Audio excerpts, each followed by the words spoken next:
All right, fantastic. We're all very glad and grateful to be here with Dr. David Rhew from Microsoft. And also have a lot more experience behind that. Before we dive into the meat of the subject and topic, we're a good discussion. Dr. Rhew, just tell us about yourself. Who are you? Where'd you grow up? How'd you end up doing this? Yeah, so first off, thank you all for inviting me to join you. I apologize. I was hoping to be there in person, and in fact, I had made plans, but then you know how things go. Things got changed last minute. So I'm here in Vegas. I'll be heading back to actually Palo Alto later tonight. But one thing I have been doing most of my career is I've been thinking a lot about how technology can be applied in a healthcare setting. Just to give you a little background, in 1988, I was a computer science major, and my thesis was AI in healthcare. There wasn't a whole lot of healthcare or AI in healthcare going on at the time, but a lot of it was what I guess we'd call hallucinations. And I feel like what we're seeing today, though, is not just hallucinations, it's reality. And what I wanted to share with you are some of the things that I'm seeing across the board, some of the, I'll call it important trends, things that we need to be aware of, but also things that we can take advantage of today. I think many of you are well aware that Microsoft has been spending a lot of time thinking about healthcare and more specifically around AI. Just to give you a sense of how it's organized within Microsoft, we have a research group. Peter Lee leads that group. He's obviously been very instrumental in building out a lot of the functionality. Matt Lundgren works very closely on the product team to help take some of those amazing, innovative research capabilities and put them into our existing platforms. And then I sit a little bit more on the commercial side. So I'm really more about what our clients, our partners are doing to leverage and take advantage of the technologies, but also identify gaps and opportunities for us to be able to work together to help close those.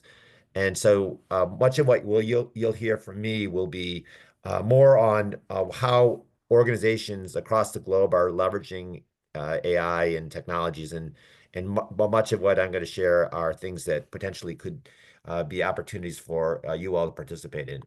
Okay, so I thought I would cover four topics, and I was, I actually speak to many groups, including most recently Health and Human Services, CDC, and one of the things that has happened, despite all the changes that have been going on, there are a set of priorities that are at national level around AI that I think are reflective of what we're seeing across the board. So I wanted to organize my discussion in terms of the AI innovations that we're seeing and ways that we may potentially be able to change the paradigm of how we deliver healthcare.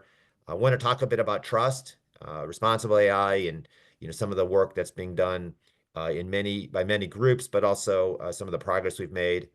I want to talk a bit about how AI can be applied to reduce barriers of distance and enable individuals to be able to take advantage of them. So democratizing this in ways that can benefit everyone. And then I want to talk a bit about something that we perhaps maybe need to spend more time about, which is the fact that we're moving so fast that we are leaving behind an entire workforce. And there needs to be some approaches applied to that. And I'll tell you some initiatives underway. So that's the agenda. I think as we think about innovation, oftentimes we're amazed. In many ways, we kind of look at this as quite magical. And so, I think, there's an element here of, what is real and how is it possible and how is the AI able to do things? Shout out to, folks who do magic and also do AI. And I kind of think that we're at that point right now where it's time to showcase some of those things. So the time is now to kind of like show what we have and what's possible. So I'm going to give you some ideas of things that we're seeing that could be transformative, and hopefully they're relevant for you all. So the first is this general concept of moving from reactive to proactive care. I think we all talk about this in many ways, and oftentimes our idea is that we just need to educate people. We need to give them an understanding of what those warning signs are.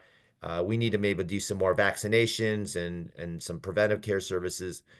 But honestly, that has had a minimal impact in terms of the amount of disease that we see out there. There's a growing number of conditions that are just going out of control.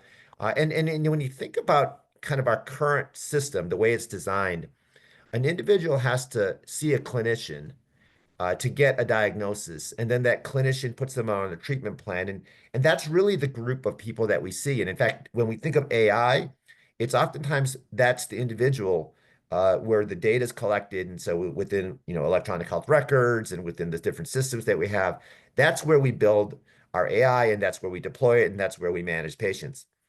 Now I want to talk about people that we don't see, and for individuals who we don't have data on.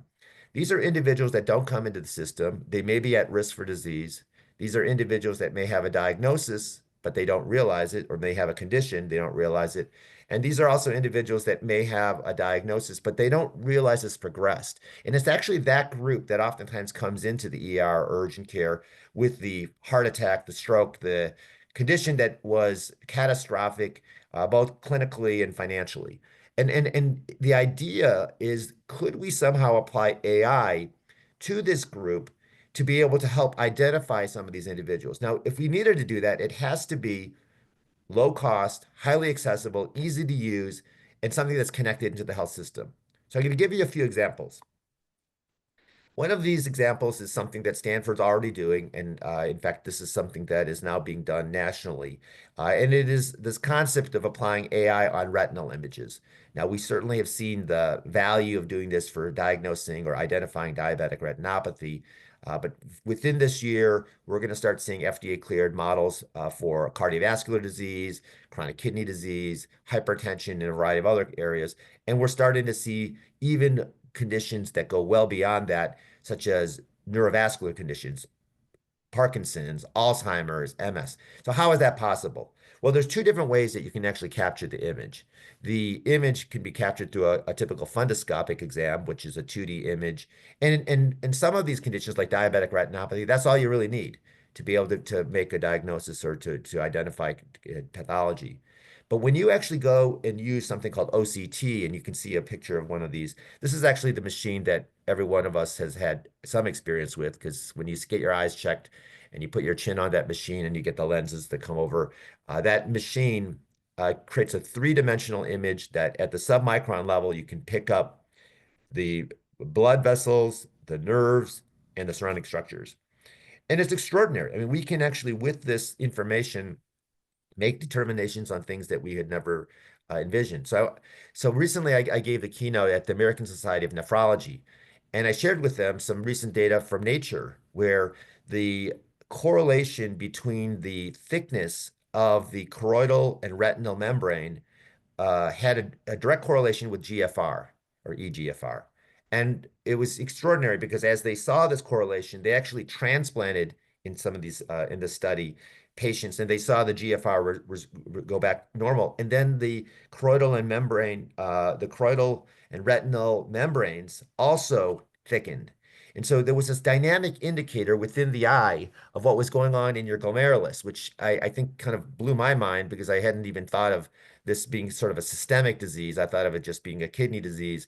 But that's really what's happening. Many of these diseases, while they manifest in certain organs, they truly are systemic.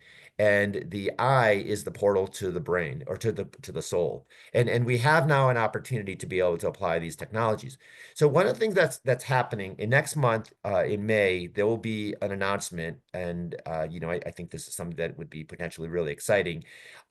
It's called the Alliance for Healthcare from the Eye. There are multiple stakeholders involved in this, including government agencies, National Eye Institute, NIH, FDA, although there's actually been some movement, so it's a little unclear who all will represent FDA on this panel, since they've actually now moved on. But irrespective, American Heart Association, a large number of health systems, and a large number of technology enablers are working together to screen the entire US population for advanced stage chronic disease, leveraging AI applied on a retinal image obtained during a routine eye exam. There are many different components to this, and I want to highlight just each one of them very briefly, so you have an idea of what this alliance is trying to accomplish. So the first is around clinical, and specifically, how can we apply this AI technology in a real world setting? This has really been one of the biggest challenges that we see. AI, we know, works well And when we test it within certain parameters, it performs well. But how do you actually get it to work within a setting? And in particular, in settings that have low resources. And so now what we've been realizing is that to do this, we actually have to think about workflow. We have to think about capacity. We have to think about education. And I'm going to share with you a general approach that will be applied in this. But that is something that we are now seeing that could be extremely valuable. Now, I want to also highlight that this concept of applying AI on retinal images is not a new concept. I think many of you are very familiar with the studies from Verily and others. But I want to highlight there's a couple things that are new that most people may not be aware of. So the reason why it never took off were at least for two major reasons. One was it used to be that you had to take two images per eye, and the images needed to be obtained by an eye specialist.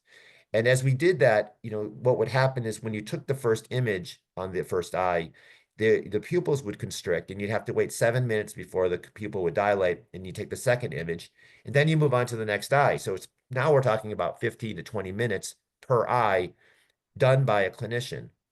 Well, what's happened in the background is, in addition to the AI being applied on the retinal images, there's been an automation. So the data acquisition piece of this has also been fully automated. So now it actually is 2 minutes, both eyes, no clinician, no technician. In fact, it's just simply pushing a button. That changes the whole paradigm of how we do data acquisition, specifically image acquisition, in this scenario, not requiring the clinician, making it streamlined, 2 minutes, and directly integrated into medical records. So that's the first thing. The second thing that's happened also relative to the workflow is that the documentation piece, it would take maybe about 15 minutes or so to write the complete documentation. That also has been automated. So now it's actually completely, very similar to kind of what we talk about ambient. But this is like just done directly with the machine, looking at the different parameters in a structured format. And so now you've got a medical note that the ophthalmologist or the optometrist can now then just make a few edits and then provide it directly into the system. So like that's also been very helpful. And the third is that there is a CPT code. And I think some of you may be well aware that there is a CPT code for diabetic retinopathy. On average, if you kind of look across the board, it's about $65 for a commercial pay. Some pay as much as $120, and Medicaid pays about $20. So if on a traditional payer mix, what we have seen, and so I'll use Stanford as an example because they've actually been doing this, they found that it will take on average, with the models that are being deployed, which is about a $1,600 price point for deployment, where you get a leasing of the hardware, the cloud, the data, the integrations, you'll break even with about 35 patients, and every patient thereafter will be sort of additional revenues that could be generated. So we've actually got now sort of another component, which is the motivation for clinicians to want to do this. There's multiple other elements here about finding ways that we can actually increase the number of procedures that are done appropriately, which increases complexity and reimbursement. So there's a lot of other things as well. But the clinical side is something that's been extraordinary. It's really progressed in the past several years, and it's now at the point where we can actually scale this. The second thing I want to talk about is that we're merging this program with some of the concepts that we talk about in responsible AI. And while there's many things that we need to do for responsible AI, the two that I'm going to highlight are testing of models and monitoring for outcomes. Because ultimately, those are the two that oftentimes are very difficult and time consuming. And what we have found is that a lot of health systems don't have the capabilities to do so. So working in collaboration with the various technology component, the model developers and the OCT manufacturers, we are building in, as part of this program, requirement that there be some level of subsidized cost sharing. So the testing of these models will be performed on local data sets in a privacy preserving manner, like within the client's own tenants, that will allow us to be able to assure that this actually works within the patient's within the environment that we're looking at. And then there'll be a mechanism to monitor for drift, monitor for outcomes. And some of these have not yet been defined, but the intent is there to be able to build this out. So that's a second pillar of what we're trying to accomplish.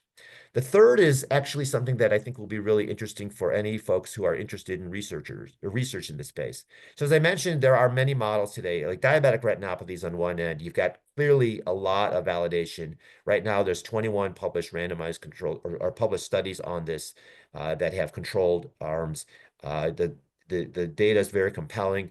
And we've got a growing body of evidence around other types of kind of conditions. This database that we're building out will likely continue to grow. There is a desire to make a large part of this accessible for researchers so they can continue to develop their models off of this retinal image database. Now, keep in mind, retinal images are captured by many organizations, through multiple mechanisms. But OCT, three-dimensional imagery, is not usually captured because that has oftentimes been locked on the machines. What we're now doing is we're unlocking the OCT, again, a three-dimensional set of images, and now looking to see potentially if we can combine that with EHR data, maybe genomics data, but it really creates a new opportunity. And it's not just the type of images that are available that are new and novel, but also the images from individuals that are not part of the health system traditionally. So there will be some normals, and there will be some abnormals. And ultimately, as we find these individuals, we'll bring them into the systems and this data sets will grow. But this is really part of what we're looking to do. And obviously NIH, a lot of interest in this and a lot of other researchers as well. And the last is that I want to talk about none of this works unless we can align incentives. I talked a bit about CPT, but there's also a significant amount of interest from other stakeholders, including pharma, life sciences, and payers, to be able to understand how this can improve some of their objectives. So there's multiple components. If you're interested in learning more, please reach out to me. There are some folks already at Stanford that are participating in this program. Okay, let me talk a bit about now another type of approach. And this is an approach that I think many of us have kind of thought about, but really haven't really maybe explored about how we could apply this. And this is the fact that there's tremendous variation in care today. And in fact, I gave a presentation to the American Cancer Society, and I said, there's an amazing amount of opportunities for AI to be able to help us, save lives. Many of these things would be around drug discovery and finding ways that we can, advance the science. But if we want to do something today with this year that's going to have a direct impact, getting people into clinical trials would be one, eligible people and doing that matching and finding that ability to get them there. But the other is closing those gaps in care. And that's something that doesn't strike most people as maybe a significant issue. But if we were to take across every industry a set of known quality measures, and we measure performance, we would see huge variability between different sites and even within the institutions. And these are basic things. So like in oncology, getting tumor biomarkers ordered, when you get the results of them, making sure they're concordant with the diseases or the treatment programs. Seems like logical that those should be done. They're not done. They're not done with a high level of consistency across the board. And so what we are now realizing is that by scanning the entire medical records, we can identify these gaps in care. In fact, I've been talking to folks at the Stanford Children's Hospital, where they are very interested in applying this to identify rare and undiagnosed conditions. And what we are now realizing is that we have an ability to find these individuals. Many of these individuals have been moving along with either a condition that's been unresolved or maybe a misdiagnosis. And we're finding misdiagnoses, underdiagnoses, and patients that are not receiving the appropriate treatments. And that process of scanning the medical record has been done in many, many examples. You see several of them listed here. I'll highlight the one on the right with the National Health Services, because what was interesting here is they looked at specifically a comorbidity for cancer, cachexia. And we oftentimes think of that as sort of a separate entity, but it has a synergy, which is when you find cachexia, which is very treatable, you can actually improve the individual's constitution so they can withstand the toxic chemotherapies and other immunotherapies that are then presented, and they can actually then get the benefits of those treatments. Many patients because they can't tolerate or they don't have the constitution to withstand this, they drop out of the treatment protocols. And so, finding ways that we can make the patients more likely to be able to go through it, could be done if we were to address these comorbidities, and cachexia is one of them. Significant number of individuals that have cachexia and cancer and other types of conditions as well. One of the things that we're now starting to realize is that potentially this information could be integrated into a workflow. And so one of the things that you may have heard about is with ambient clinical intelligence, we are now moving away from just simply using it only as a means to improve documentation and streamline workflows, but also as a means to potentially change the clinical workflow where we could introduce appropriate sources of information, so that right information at the right time. And this could potentially be one of them. And so this is actually one of the ongoing efforts that we have with one of our partners. I'll just skip over this. This is just further details of that workflow. I'm talking a bit about that. On the topic of ambient, obviously, I think some of you are probably well aware, the voice itself can be a biometric, and it can allow us to be able to capture many things. And so this whole concept of moving from voice ambient scribe to ambient with assistant to now ambient as a platform. And that is the progression that we're starting to see. And it's really extraordinary because we may end up finding that this could open up and unlock a whole set of new capabilities. Now, the challenge is, back to what we talked about before, you can't overload the clinician with everything. And so we have to be very selective. We have to understand what needs to go to the clinician, what needs to go to other folks. But as ambient becomes more widely adopted in multiple different settings, we may be able to figure out ways to do that. But that's the challenge, the implementation science behind this. Okay. This is just an example of some of the results. So Intermountain, they've been doing ambient with regards to leveraging the voice as a biometric.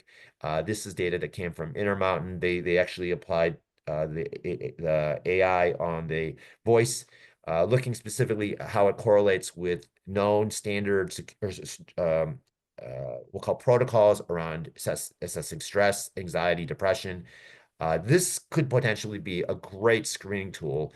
And not necessarily even in the clinical, the clinician visit. It could also be done in call centers. It could be done in a triage.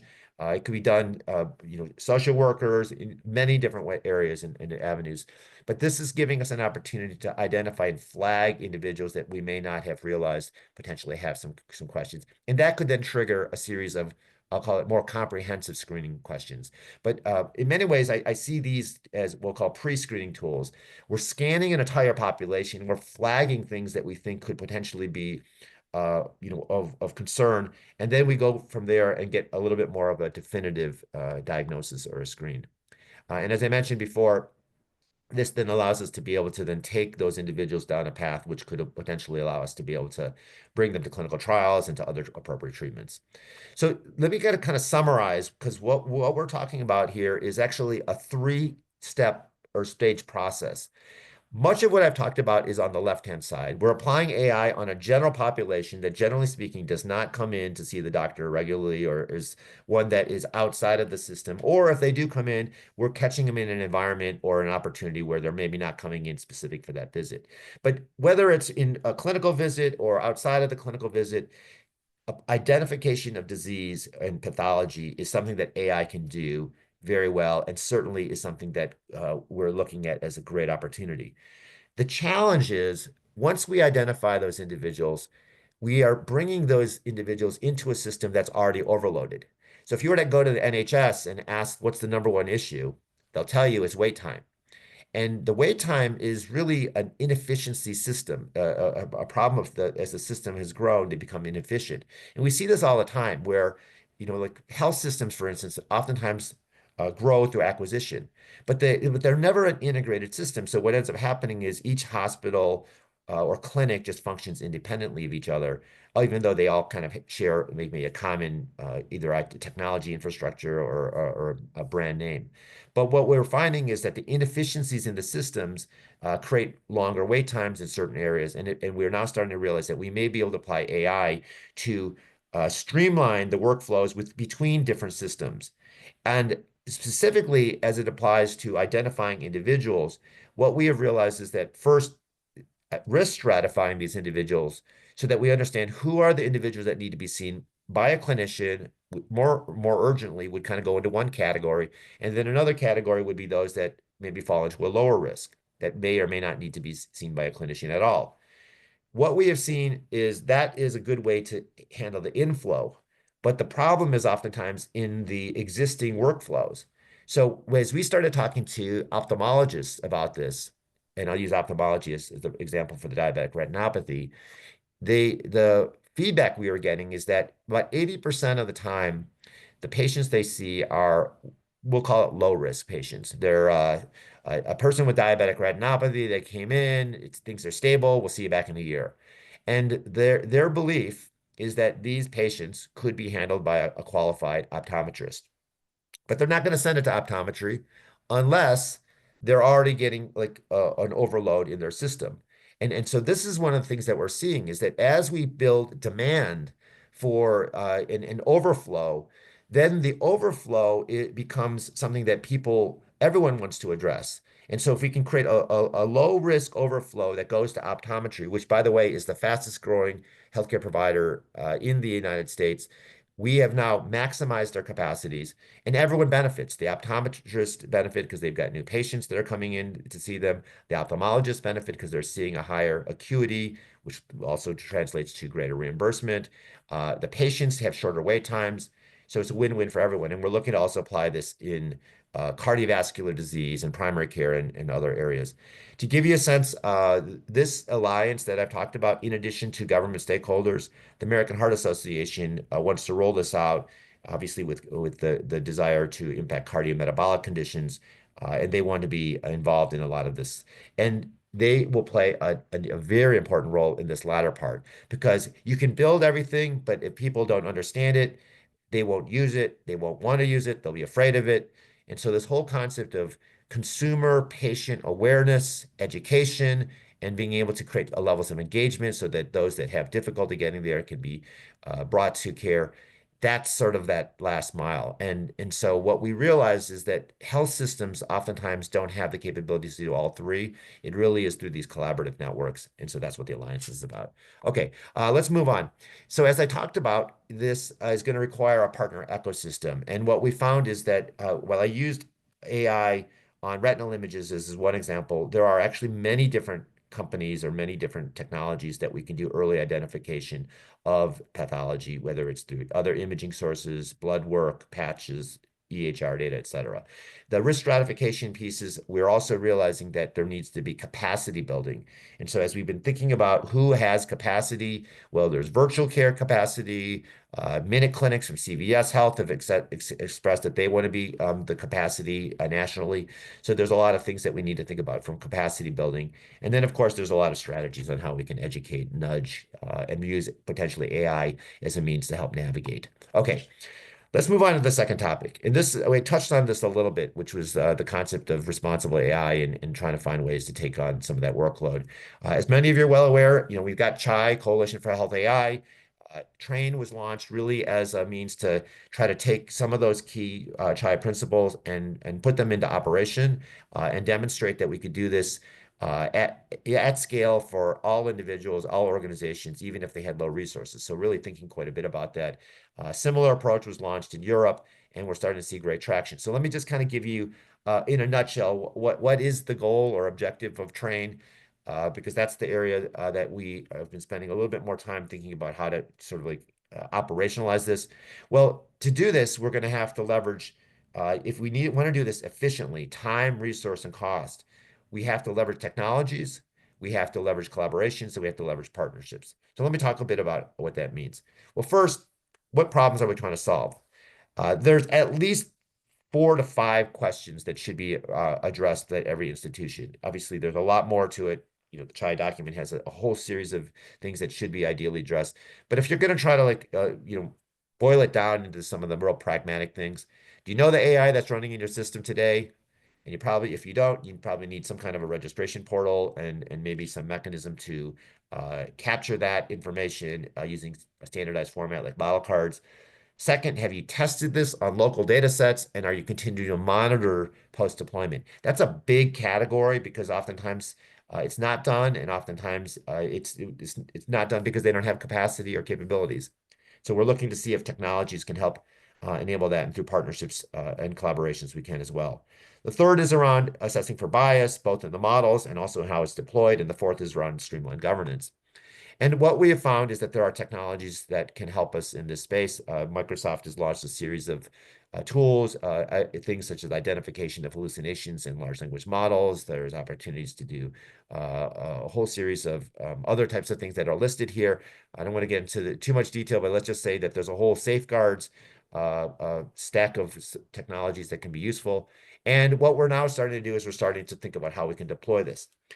The one thing that we have definitely seen is that while there is a tremendous focus on the AI, there also needs to be a focus on implementation. And this just to refresh our memories on our history with electronic health records. And we had the exact same ambitions that EHRs were going to reduce all the patient safety events and improve quality of care, and we're going to become the savior for healthcare. When we deployed it, we actually saw that it didn't achieve a lot of those goals. In some cases it did, some cases it didn't, but there was wide variability. And so what in this study they looked at were patient specifically on patient safety metrics. This was performed by the Leapfrog group. Each one of the colored squares on the right-hand side represents an EHR vendor, and the vertical ones represent different implementations of the exact same technology, but the outcomes are quite different. And we have seen this today already with regards to AI. But back to this picture on the right-hand side, the end result was that there was no significant difference, statistically significant difference in performance between EHR vendors, despite the fact that EHRs, have different user interfaces and workflows. No difference in terms of this specific measurement of patient safety measures, but there was wide variation and significant difference in the hospitals that were using the same EMR. Implementation was the key. And so as we think about, things such as implementing sepsis protocols and a variety of other types of models that, either, like predict certain conditions, that identify certain conditions at early stage, these are the types of things that it's highly dependent on how we present that to the individuals. Are we presenting it as a best practice alert for the physician, or are we sending it to a nurse or a nurse-led team that then oversees and looks at all the different patients over time? Going to have different results. And I think this is really going to be one of the next opportunities. And so we need to start thinking about how we not only implement, but also capture the way that we can standardize that. So one of the things that Train is looking to do is they're looking to partner with organizations like Leapfrog to be able to create standardized benchmarks that would allow us to be able to then know what are the different things that we should be measuring. How do we standardize on how we measure it? How do we measure performance? And then how do we learn from this so that this is a continuous learning process as opposed to just simply saying that the models meet a certain criteria. Okay, let's move on to the next one. Democratization. I think we all are well aware that there's huge benefit from bringing multiple different data sets together. There's obviously platforms. Microsoft has something called Fabric that allows us to be able to create multimodal data sets, do normalizations, transformations into various formats like HL7, FHIR, OMOP. But one of the things that we want to do is we want to take all that information and do three things in particular. I talked about the first one. We're going to risk stratify individuals, leveraging the multimodal data sets, and have visualization across a longitudinal path. We want to be able to cohort patients, identify patients that have a similar trajectory, and then with the longitudinal data, we have an idea to anticipate outcomes, and then we want to predict. And then these are kind of like the key areas that we were looking to apply. And as you're probably well aware, a lot of different modalities. This is just a small subset of the different types of things that we can see out there. If we were to take an example of just taking selected number of modalities, largely what we find is that we're reinventing the wheel, or many organizations are. And one of the things that Microsoft has said was, well, why reinvent the wheel? Why don't we actually try to create models, make them open source? These are embedding models that will be fine-tuned on specific types of modalities with adapters, and use the large language models as query tools. It allows to identify or ask questions from these foundation models, perform tasks, generate reports, do a variety of things. And so this is something that we have already been doing. I think these are just some examples here. This is the Prov Gigapath one, which is 1.3 billion images for pathology. And really what we're doing is we're trying to get to a starting point where people can then start building off of their own unique data sets and the specific questions to be able to build off of this. But in this scenario, 1.3 billion pathology images representing over 28 cancer centers, 30,000 patients, 31 major tissue types. And now, in addition to being able to identify whether there were certain conditions that are present, they were also able to predict potential gene mutations and cancer subtyping. Now, there's obviously continued improvement and evolution. This was an open source model, and we're starting to see significant and we have something called AI Azure Foundry, which has a ton of these other types of models that are foundational, open source. And of course, we did that announcement with you all at Stanford around benchmarking. So there's a significant amount of continued work in that space. I want to talk about something, though, that is really, I'll call it pragmatic and even more basic than anything I've talked about. Everything I've talked about is great if you have the capabilities, the resources. Most organizations across the globe do not. And it is unfortunate that they will not be able to take advantage of AI if they don't have, starting with the most basic infrastructure. So one of the things that we've done is, and we have actually launched initiatives that started with rolling out access to affordable broadband. It's called Airband. We've had significant success, largely through public-private partnerships to subsidize the cost or pay for the cost of these in certain areas. On top of that, last year, we launched an initiative with Google to offer free cloud services and cybersecurity protections for rural hospitals. We have over, I think now it's close to 600 hospitals, rural hospitals, that are participating in this. So they're all actually taking advantage of this. And on top of that, one of the first things that we said was, let's help these hospitals do something that is mission critical. They cannot apply AI if they have no budget. And that's been the big issue. And especially nowadays, it's an issue, I guess, for everyone. So what we did is we launched something called the Rural Health AI Lab through a consortium called the Rural Health Consortium or Collaborative. That is essentially helping to build these open source models to increase reimbursement opportunities, decrease denials, and do streamline a lot of the things. This is something that we feel is essential because without budget, you can't apply resources or can't invest in resources. You can't do many of the things we talked about.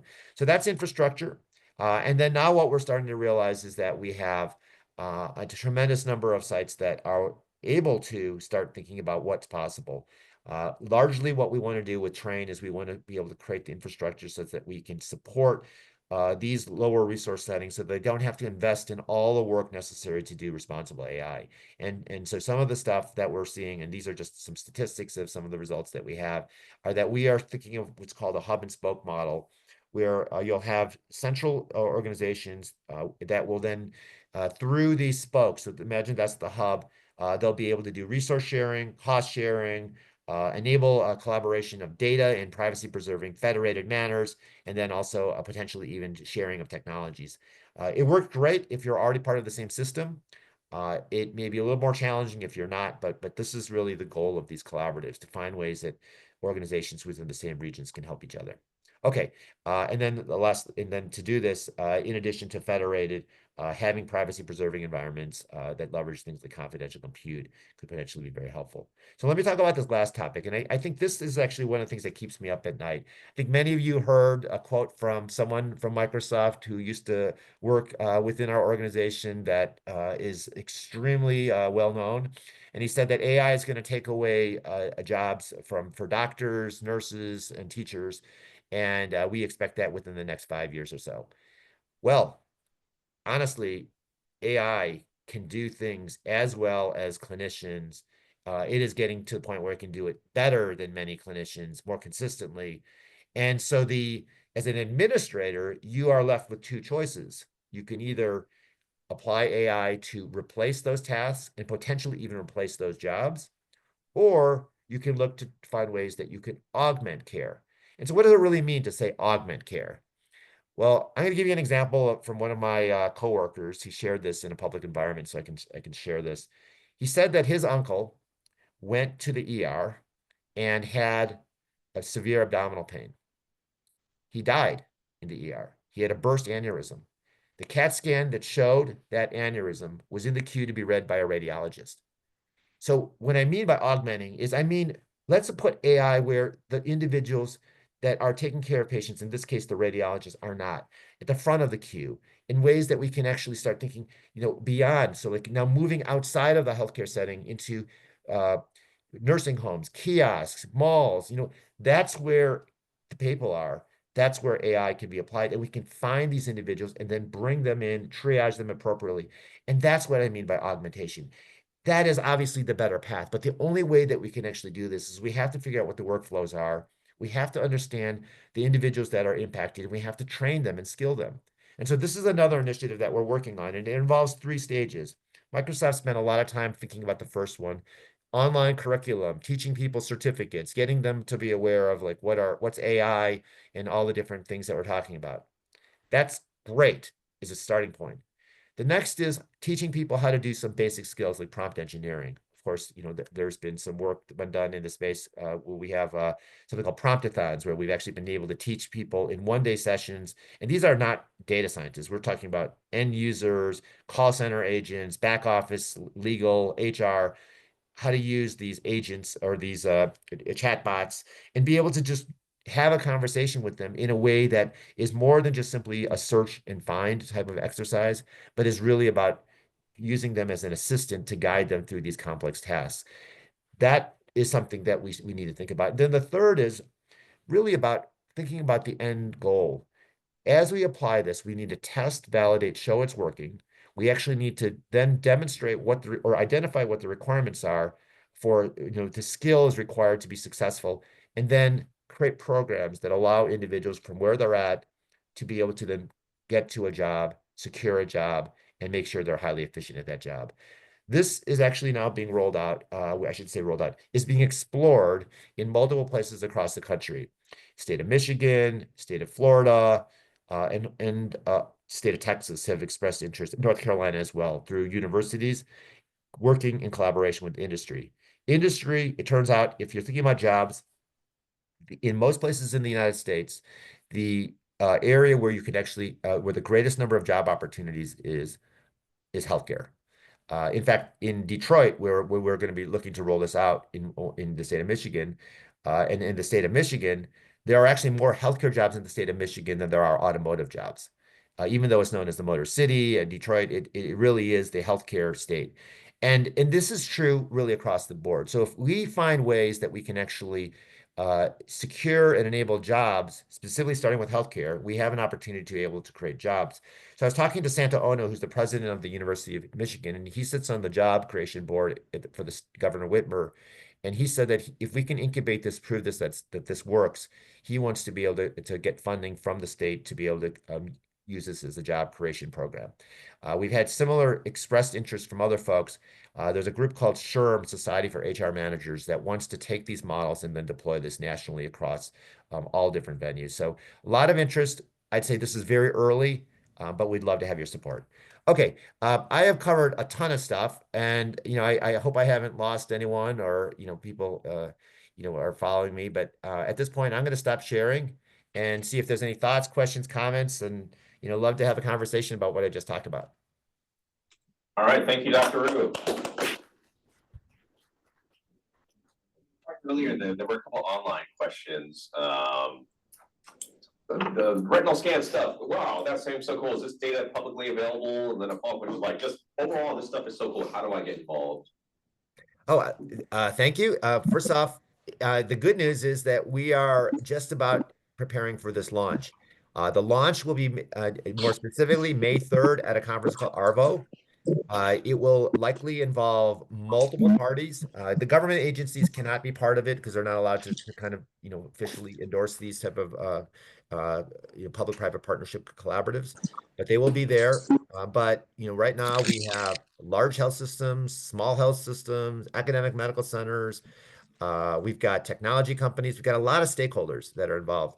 I would say, I mentioned many categories. There may be, depending on your own personal interest or your own institution or department's interest, you may be interested in one or many of those. And I think I would encourage us to think about this. One thing that could be really exciting is American Heart Association wants to roll this out on a state-by-state basis. Kaiser Permanente has already expressed a strong interest to be one of the flagship sites for the state of California. It would make a lot of sense for us to think about how Stanford and potentially even others. We really haven't had a chance to socialize this with many folks quite yet. We think that once it gets out with the press release and the launch, there'll be a lot more interest. So what will happen as part of that launch, there'll be a group of organizations that will start defining many of these working groups and some of the next steps. But in the meanwhile, if there's interest, email me. I can get you plugged in. We've got folks already. Some of you may know Ted Lang from ophthalmology. He's been helping spearhead a lot of this. He's actually been doing a lot of the work already. But what our goal is actually to scale this beyond Stanford, beyond the state of California, and nationally. So exciting opportunities, and love to kind of get you involved if you're interested. Great. I know there's questions in the room. Otherwise, Dr. Stephen Chan, you want to take a question online? Go ahead. Psychiatry. Yeah, I know, Stephen. Good to see you, Stephen. Thank you so much for this, Dr. Rhew. I just had a question about, what your take is on generative AI applications in psychiatry, which encompasses mental health and addiction medicine. And I'm thinking in particular, recommending reliable AI treatments for patients, and then for clinicians, is there any use for this AI applications for hospital psychiatry, like folks with dementia and also schizophrenia and such? Yeah, so I think one of the things that we have seen during the pandemic with the movement towards virtual health, and once you go virtual, now accessibility to the AI becomes very easy. And so whether it's using voice as a biometric, whether it's doing documentation, all these things are streamlined. So that's one channel that you could think of, creating agents that enable for virtual, conversational components to be more deeply integrated. I think we are also seeing a tremendous amount of interest in these conversational agents that have been very engaged. They follow different paths. While generative AI has oftentimes been talked quite a bit about, I don't know if it's quite there yet. Most of the companies that have been doing this have been using, I'll call, more traditional AI ML models, or more algorithm directed. But we do see huge benefit. And so, certainly finding ways that we can make this information and these agents more available for individuals will be of huge benefit.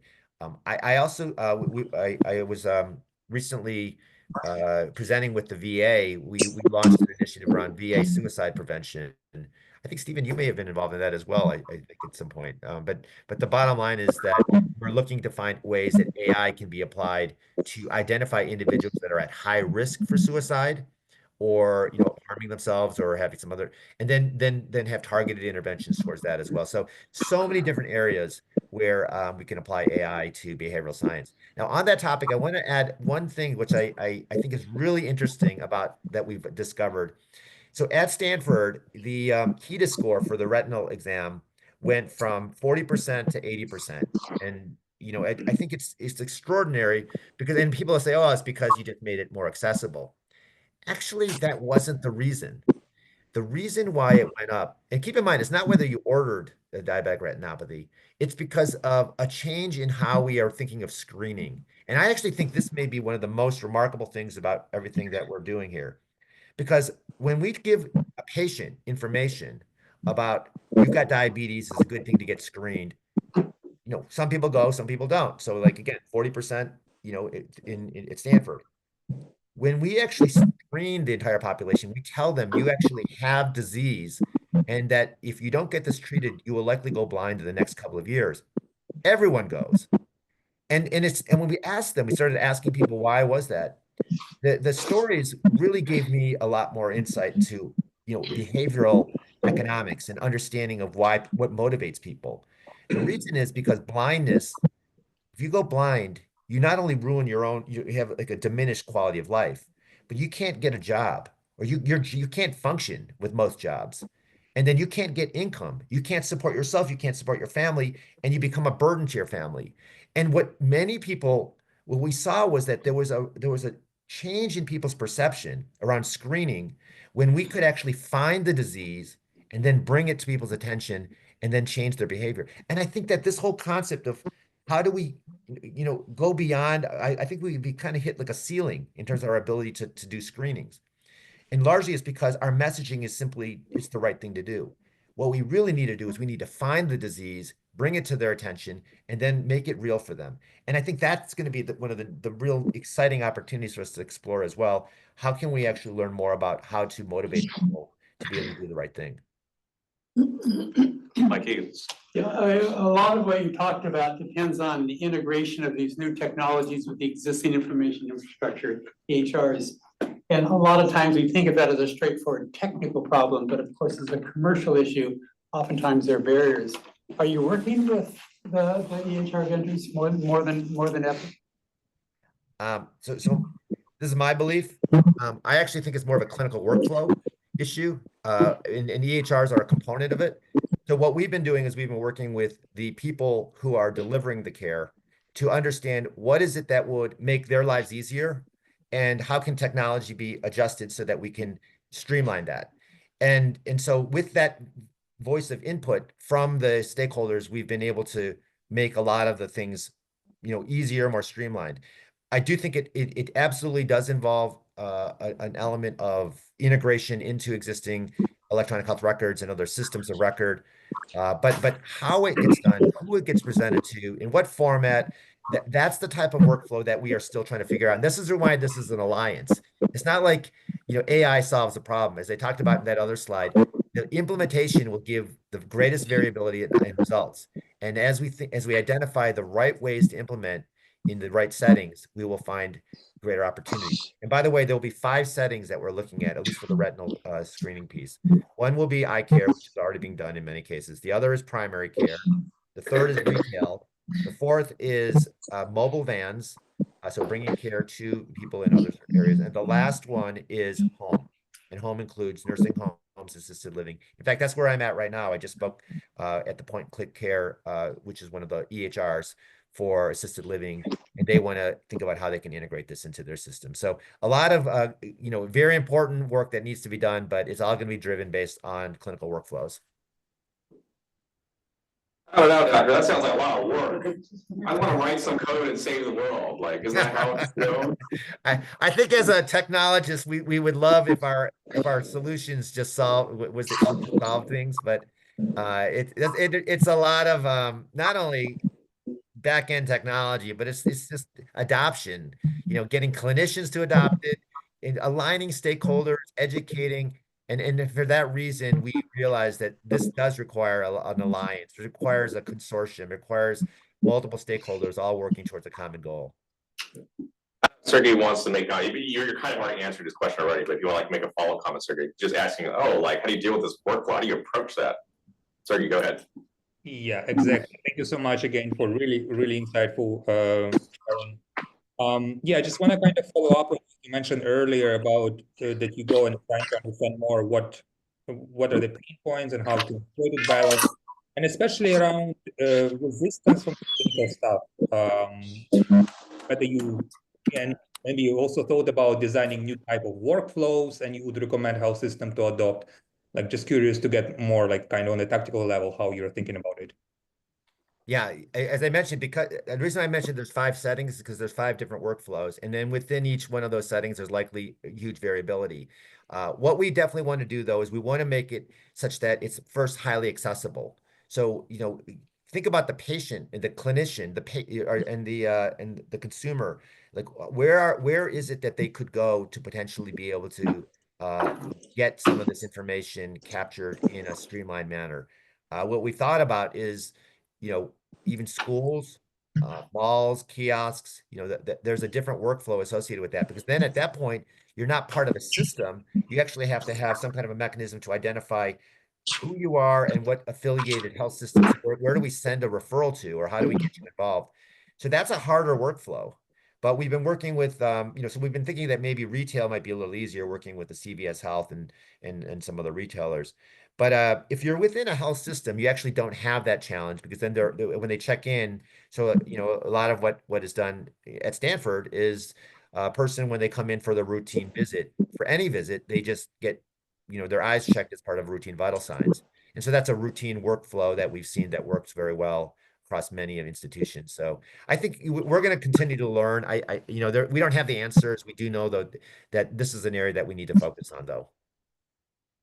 Great, just a couple of minutes left. I'm gonna integrate a few questions. It's gonna be about like, how do I get involved? How do I not get replaced, right? Like, so pretty much like a rural health doctor, I think somebody here is, how do I get involved and do more here? Because also, you were totally gonna replace me. Isn't that what's gonna happen? You just said it, the administrators absolutely are gonna do that. Is this inevitable or what can I do about it?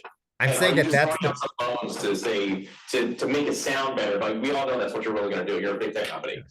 yeah, what I'm saying is that if we don't focus on skilling and reskilling, the easy path for many administrators will be to do the replacement. And that is why I think it's imperative that we spend more time thinking about these new workflows, what the new skill sets are, and making sure that we have a workforce that's ready for them. Because if we stop with just the technology, the reason it may not get adopted has nothing to do with the technology. It may end up being that people are using it in the inappropriate ways or the least useful way, the least broadly beneficial ways.